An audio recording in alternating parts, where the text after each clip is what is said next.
Hello dear student, welcome to Adhyayan education.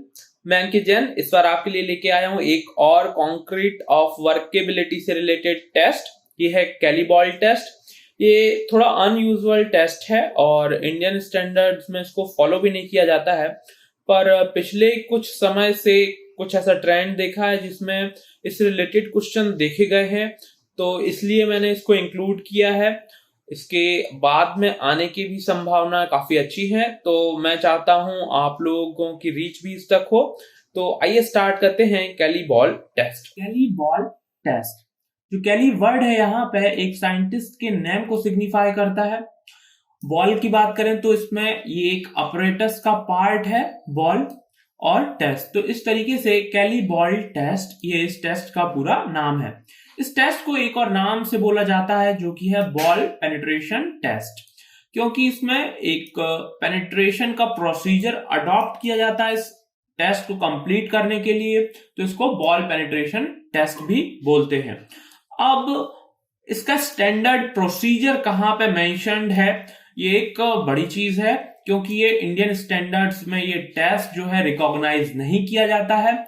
इसको American standard में ही recognise किया गया है और इसका जो स्टैंडर्ड प्रोसीजर है वो ASTM 36092 में गिवन है। ठीक है, तो यदि आप देखना चाहें स्टैंडर्ड प्रोसीजर तो इस कोड से आप फॉलो कर सकते हैं।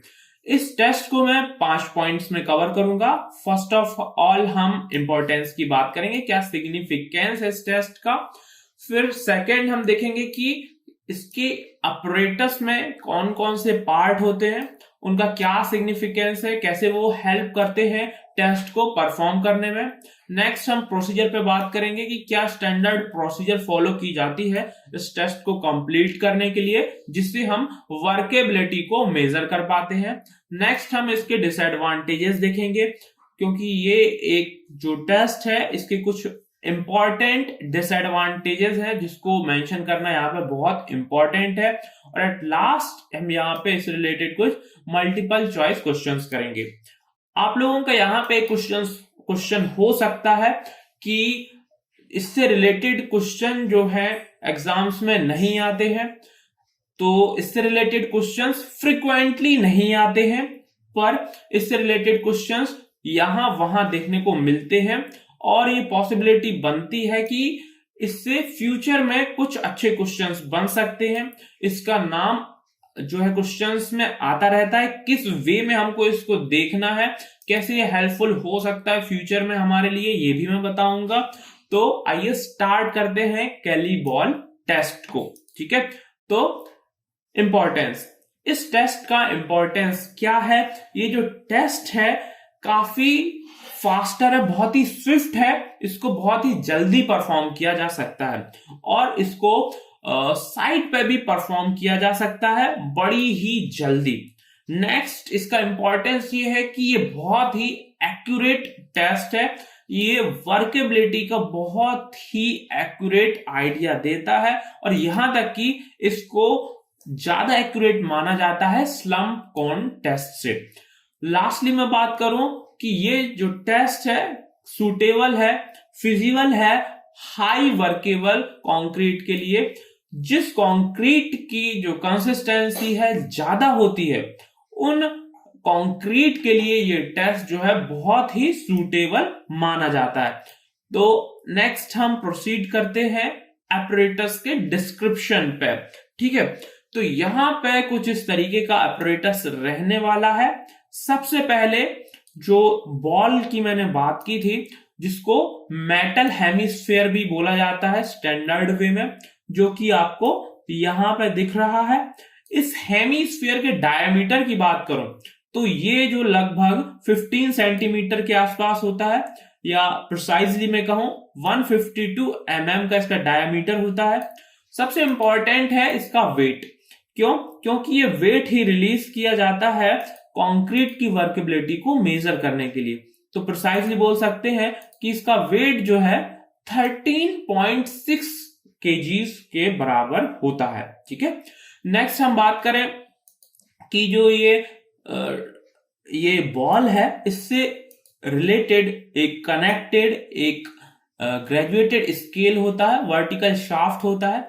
इस वर्टिकल शाफ्ट पर ही ग्रेजुएटेड स्केल होता है, ठीक है। तो जैसे ही इस हेमिस्फीयर को लोअर किया जाता है, डाउनवर्ड किया जाता है, तो इससे रिलेटेड जो वैल्यूज हैं इस ग्रेजुएटेड स्केल पे हमको इजीली देखने को मिल जाती है, ठीक है ना, इजीली देखने को मिल जाती है, ठीक। नेक्स्ट मैं बात करूं तो हैंडल, इसमें एक हैंडल होता है जिसके हेल्प से इसको होल्ड करके रखा जाता है और टाइम आने पर रिलीज किया जाता है, ठीक है। और फोर्थली बात करूं तो इसमें एक फ्रेम होता है, तो ये हमें फ्रेम देखने को मिल रहा है, ठीक है, फ्रेम देखने को मिल रहा है जिसपे ये माउंट होता है, ठीक है, जिसपे ये माउंट होता है। और एट लास्ट जो है रेक्टेंगुलर कंटेनर होता है। इस रेक्टेंगुलर कंटेनर में क्या होता है, हम कंक्रीट को फिल करते हैं, ठीक है, इस वाले पार्ट में कंक्रीट को फिल किया जाता है, ठीक है। तो ये रहा एपरेटस का डिस्क्रिप्शन, इक्विपमेंट किस तरीके का है। अब इसको, इस टेस्ट को परफॉर्म कैसे किया जाता है इस पे हम बात करेंगे। तो नेक्स्ट है प्रोसीजर। तो सबसे पहले हम क्या करेंगे, जो हमारे पास एक रेक्टेंगुलर कंटेनर अवेलेबल है इसको हम क्या करेंगे, कंक्रीट से फिल करेंगे, ठीक है। कंक्रीट से फिल कुछ इस वे में करना है कि हमारे पास मिनिमम 20 सेंटीमीटर की डेप्थ अवेलेबल हो। कितना हो, 20 सेंटीमीटर डेप्थ अवेलेबल होना चाहिए, ये वाली, ठीक है, ये वाली डेप्थ 20 सेंटीमीटर अवेलेबल होना चाहिए, ठीक है। एक और चीज, जो कंक्रीट की सरफेस है, ये वाली अपर सरफेस, ये लेवल होना चाहिए, ठीक है, ये लेवल होना चाहिए। ये भी इस टेस्ट की एक मैंडेटरी कंडीशन है, ठीक है, ये भी इस टेस्ट की एक मैंडेटरी कंडीशन है। तो दो चीजें हो गई हमारे पास, एक तो कंक्रीट की सरफेस है उसको लेवल्ड रहना चाहिए, ठीक है, और जो कंक्रीट है उसका मिनिमम डेप्थ 20 सेंटीमीटर होना चाहिए, ठीक है। तो इस तरीके से कंक्रीट को हम एक रेक्टेंगुलर कंटेनर में फिल कर देते हैं, ठीक है। उसके बाद हमारे पास कैलीबॉल एपरेटस है, उसको इस पर प्लेस किया जाता है, सरफेस पर प्लेस किया जाता है, ठीक है। और प्लेस करने के बाद, इसको सेंटर में प्लेस करने के बाद हम क्या करते हैं, इस हैंडल के हेल्प से इस बॉल को रिलीज किया जाता है, ठीक है, डाउनवर्ड मोशन के लिए छोड़ दिया जाता है अपने आप, ये under the action of gravity ये रिलीज होता है, ठीक है। और यहाँ पे रिलीज होने से पहले जो यहाँ पे ग्रेजुएशन है उसके थ्रू हम एक मार्क पॉइंट कर लेते हैं, और उसके बाद जब ये पूरा रिलीज हो जाता है तो उसके बाद जो हमें डिफरेंस देखने को मिलता है उसको हम कैलकुलेट कर लेते हैं, इसको बोला जाता है पेनिट्रेशन वैल्यू। तो जैसे हमने शुरुआत में बॉल पेनिट्रेशन टेस्ट बोला था, तो यहाँ पे हम पेनिट्रेशन को as a measure of workability लेते हैं, ठीक है, और उसी के थ्रू हम यहाँ पे वर्केबिलिटी है उस पे हम एक डिसीजन लेने लायक जो है कमेंट कर सकते हैं, ठीक है। तो ये इसका पूरा प्रोसीजर है और ये पेनिट्रेशन वैल्यू देता है, ठीक है। अच्छा, यहाँ पे एक बात और की जा सकती है कि ये वर्केबिलिटी के कौन से एस्पेक्ट से डील करता है, ठीक है, क्योंकि यहाँ पे पेनिट्रेशन हो रहा है, ठीक है, और हमें पता है कि जो कंक्रीट है काफी वर्केबल कंक्रीट है, हाईली वर्केबल कंक्रीट रहेगा। तो पेनिट्रेशन से एक चीज तो हमको पार्शियल वे में कॉम्पैक्टेबिलिटी का पता चलता है कि ये जो कंक्रीट है किसी एक वेट को अपने पे आने के लिए जो कितनी जगह स्पेस अवेलेबल करा सकता है। तो पार्शियल वे में हमको एक कॉम्पैक्शन का पता चलता है। नेक्स्ट बोल सकते हैं क्योंकि लोड आ रहा है तो ये अपना जगह दूसरी जगह बदल लेगा, ठीक है, कंक्रीट दूसरी जगह फिल करेगा, इससे इसकी मोबिलिटी का भी पता लगता है, ठीक है ना, इससे इसकी मोबिलिटी या फ्लोएबिलिटी का भी पता लगता है। तो हम इसको एक एग्जैक्ट वे में नहीं बोल सकते कि ये एक पर्टिकुलर एस्पेक्ट को लेके चल रहा है, हम ऐसा बोल सकते हैं कि ये एक पार्शियल वे में कॉम्पैक्शन को भी बताता है, पार्शियल वे में फ्लोएबिलिटी को भी यहाँ पे अपने आप में एब्जॉर्ब करता है। ठीक है, तो अब हम नेक्स्ट देखते हैं इसके कुछ डिसएडवांटेजेस हैं। इसके कुछ डिसएडवांटेजेस हैं। क्या डिसएडवांटेजेस हैं? सबसे पहला तो ये है कि जो कंक्रीट की सरफेस है, ठीक है, बॉल पेनिट्रेशन टेस्ट में कंक्रीट की सरफेस है उसको लेवल करना होता है। ठीक है, यदि ये सरफेस इंक्लाइंड है, यदि ये सरफेस इंक्लाइंड है या फिर इरेगुलरिटीज है इसमें, ठीक है, इरेगुलरिटीज है मतलब किसी जगह उठा हुआ है, किसी जगह यहाँ पे इसमें जो है वॉइड्स है या डिप्रेशन देखने को मिल रहा है, तो ओवरऑल हम बोल सकते हैं कि इसमें जो इसकी अपर सरफेस है इसमें क्या रेगुलरिटीज है, और इस केस में इसके जो रिजल्ट आते हैं, ठीक है, इस केस में इसके जो रिजल्ट आते हैं वो सही नहीं आते हैं। तो ये इसका एक डिसएडवांटेज है कि इसको हमें लेवल करना ही होता है, ये एक मैंडेटरी कंडीशन है।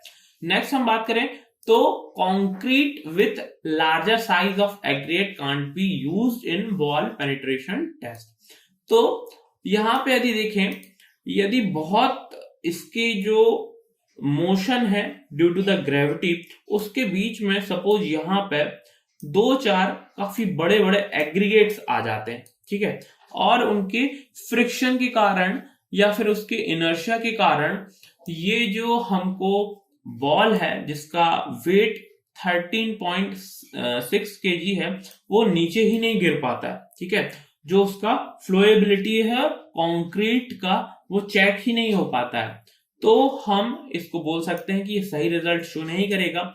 एक्चुअली इस केस में एग्जैक्टली होता ये है कि जो कंक्रीट है उसका मोस्ट ऑफ द पार्ट जो है एग्रीगेट कंसिस्ट करता है, ठीक है, और एज अ इंटीग्रेटेड मास वो उसका बिहेवियर से तरह इंटीग्रेटेड मास से उसका बिहेवियर एक जो कोर्स एग्रीगेट डोमिनेटिंग मटेरियल की तरफ शिफ्ट होने लगता है। इस कारण उसका जो है बिहेवियर सही से चेक नहीं किया कर पाते हैं इस वर्केबिलिटी टेस्ट से, तो ये चीज भी हमको ध्यान देनी होगी। एट लास्ट जो इसका लास्ट डिसएडवांटेज है वो है कि इंडियन स्टैंडर्ड में इसको रिकॉग्नाइज नहीं किया जाता है।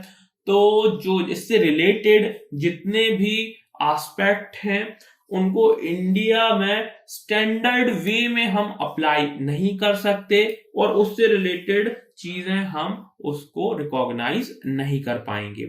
अच्छा, अब आप यहाँ पे एक क्वेश्चन और कर सकते हैं कि सर इसके लिए हमने जो डिफरेंट वैल्यूज देखी थी अभी तक, स्लम कॉन्टेस्ट की बात करें, कॉम्पैक्शन फैक्टर टेस्ट की बात करें या फिर वीबी टेस्ट की बात करें, तो हमने कुछ एक पर्टिकुलर वैल्यूज देखे थे पर्टिकुलर कंसिस्टेंसी के लिए। तो यहाँ पे हम उसकी बात नहीं कर रहे हैं क्योंकि यहाँ पे हम जो चीजें हैं स्टैंडर्ड वे में पढ़ते हैं वो इंडियन स्टैंडर्ड को लेके फॉलो करते हैं। इंडियन स्टैंडर्ड्स में जो कंसिस्टेंसी के टर्म्स यूज किए गए हैं उसके लिए इसको यूज किया जाता है। तो यहाँ पे एक बात है, एक फैक्ट है कि इसको इंडियन स्टैंडर्ड रिकॉग्नाइज नहीं करता, तो उस वे में हम इसको यहाँ पे नहीं पढ़ते हैं। ठीक है, और एट लास्ट में बोलूं कि आप लोगों का एक और बड़ा डाउट होगा कि सर इससे रिलेटेड जब इंडियन स्टैंडर्ड में ये है ही नहीं तो इससे रिलेटेड क्वेश्चन नहीं आते हैं। तो इसी डाउट को मैं आपको रिजॉल्व करना चाहता हूं और बताना चाहता हूं कि इससे रिलेटेड क्वेश्चंस आते हैं और फ्यूचर में ये स्कोप है कि और भी क्वेश्चंस आ सकते हैं। तो आइए स्टार्ट करते हैं इस पे कुछ क्वेश्चंस जिससे आपको एक कॉन्फिडेंस आ जाएगा कि ये जो टेस्ट हमने अभी तक पढ़ा है ये पढ़ना हमारा बेकार नहीं जाएगा। ठीक है, इतना समझना हमारा बेकार नहीं जाएगा। तो आइए स्टार्ट करते हैं question based on Kelly ball test. ठीक है, कैली बॉल टेस्ट पे बेस्ड क्वेश्चन हम स्टार्ट करते हैं। ठीक है, फर्स्ट क्वेश्चन है workability of concrete can be measured by. ठीक है, ऑप्शन ए है slump test, slump cone test, option B है compaction factor test, option C है कैली बॉल टेस्ट और ऑप्शन डी है ऑल द अबव। ठीक है, अब यहां पे ध्यान से देखिए, भले ही कैलिबॉल टेस्ट इंडियन स्टैंडर्ड में गिवन नहीं है, तब भी उससे रिलेटेड क्वेश्चन आया हुआ है। एक्चुअली ये क्वेश्चन इसलिए आया हुआ है क्योंकि इसको साइट पे बहुत ही फ्रिक्वेंटली यूज किया जाता है अमेरिका में, ठीक है, और इसके रिजल्ट बहुत ही एक्यूरेट होते हैं।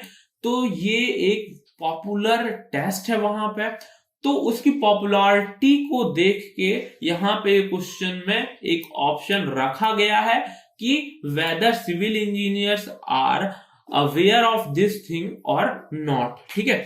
तो क्वेश्चन कहां से बन रहा है, उसकी फ्रेम होने का सेंस ऐसा क्यों है, ये आपको मैं बताना चाह रहा हूं। और क्योंकि ये इतना इंपॉर्टेंट है और प्रीवियस में एक दो जगह इसको पूछा जा चुका है, तो अब ये पॉसिबिलिटी बनती है कि इससे रिलेटेड क्वेश्चन एक दो और आ जाएं। तो इस पॉसिबिलिटी को मैं कंप्लीट करने के लिए कि आपको यदि मैं कोई एक पर्टिकुलर टॉपिक पढ़ा रहा हूं और उससे रिलेटेड कुछ इंपॉर्टेंट चीज बनती है जो कि यूजुअली पढ़ाई नहीं जाती है, तो उन अनयूजुअल चीज को भी मैं कवर करना चाहता हूं। तो दैट्स वाई मैंने इस टेस्ट को सिलेक्ट किया कि आपको मैं टीच करूं। तो अब हम इस क्वेश्चन को बहुत इजीली बता सकते हैं कि इसमें तीनों के तीनों ही ऑप्शंस जो हैं करेक्ट हैं। तीनों के तीनों ही टेस्ट से क्या हो सकता है, कंक्रीट की वर्केबिलिटी मेजर की जा सकती है। तो यहां पे हम बोल सकते हैं कि जो ऑप्शन डी होने वाला है, ठीक है, option D, all the above, ठीक है, all the above, all the test are meant to be to measure the workability of concrete, ठीक है। इससे रिलेटेड मैं एक और क्वेश्चन आपको बताता हूं जिससे आपको और कॉन्फिडेंस आएगा इस टेस्ट को लेके कि हमने टाइम वेस्ट नहीं किया इस टेस्ट को पढ़ के। नेक्स्ट क्वेश्चन है, which one of the following is employed to determine the strength of hardened concrete of an existing concrete structure, ठीक है। तो यहां पे हमसे पूछा गया है कि यदि कोई एग्जिस्टिंग कंक्रीट स्ट्रक्चर है हार्डन्ड कंक्रीट से रिलेटेड, तो उसकी हार्डन्ड कंक्रीट की स्ट्रेंथ को कैसे डिटरमाइन किया जा सकता है, ठीक है। इसमें कुछ टेस्ट के नाम दिए हुए हैं। फर्स्ट है बुलेट टेस्ट, सेकंड है कैलिबॉल टेस्ट, थर्ड है रिबाउंड हैमर टेस्ट और फोर्थ है कॉन पेनेटोमीटर टेस्ट, ठीक है। अब यहां पे जो क्वेश्चन आया हुआ है डायरेक्टली नहीं है वर्केबिलिटी से, ठीक है, पर इस टेस्ट का नाम आया है, ठीक है, और ये इस टेस्ट का जो इस क्वेश्चन का आंसर भी ये नहीं है, पर तब भी इसका नाम आया हुआ है। तो कहीं ना कहीं ये इंडिकेशन शो करता है कि ये टेस्ट एक पॉपुलर चीज है, ठीक है। और अब क्योंकि ये एक दो बार तीन चार जगह आ चुका है, तो पॉसिबिलिटी बनती है कि अब इस पे डायरेक्ट क्वेश्चन आ जाए, ठीक है। तो यहाँ पे इनडायरेक्टली इस पे क्वेश्चन है, अब पॉसिबिलिटी बन सकती है कि इस पे डायरेक्ट क्वेश्चन भी आ जाए, ठीक है। तो एक बार इस क्वेश्चन को देख लेते हैं। हालांकि ये वर्केबिलिटी से रिलेटेड तो नहीं है, फिर भी ये इस क्वेश्चन से रिलेटेड है, तो एक बार देख लेते हैं इसको। तो हार्डन कंक्रीट को एग्जिस्टिंग कंडीशन में किस तरीके से मेजर करते हैं उसकी स्ट्रेंथ, तो रिबाउंड हैमर टेस्ट से इसको हम मेजर कर पाते हैं, ठीक है ना, रिबाउंड हैमर टेस्ट से, ठीक है। तो यहाँ पे आज मैं जितना भी आपके लिए कंटेंट लेकर आया था उतना मैं कवर कर चुका हूं, और इसी तरीके से मैं चाहूंगा कि आप लोग यहाँ पे मेरे से जुड़े रहें। आपके लिए इसी तरीके से मैं और भी नया नया कंटेंट, यूजुअल अनयूजुअल, पर हाँ वो रिजल्ट ओरिएंटेड कंटेंट होगा, आपके एग्जाम के लिए बहुत ही इंपॉर्टेंट होगा, इस चीज की मैं गारंटी लेता हूं, ठीक है। आपके एग्जाम की तैयारी में ये बहुत ही ज्यादा हेल्प करने वाला है। और अब मैंने इसमें एक और सेक्शन ऐड किया जिसमें अब मैं कुछ क्वेश्चंस भी कवर करता हूं, जिससे आपकी उस टॉपिक को लेके एक कॉन्फिडेंस बढ़ता है कि इससे क्वेश्चन कैसे आते हैं, ठीक है। तो अब इन्हीं पॉइंट्स के साथ मैं आपसे विदा लेता हूं। Good bye.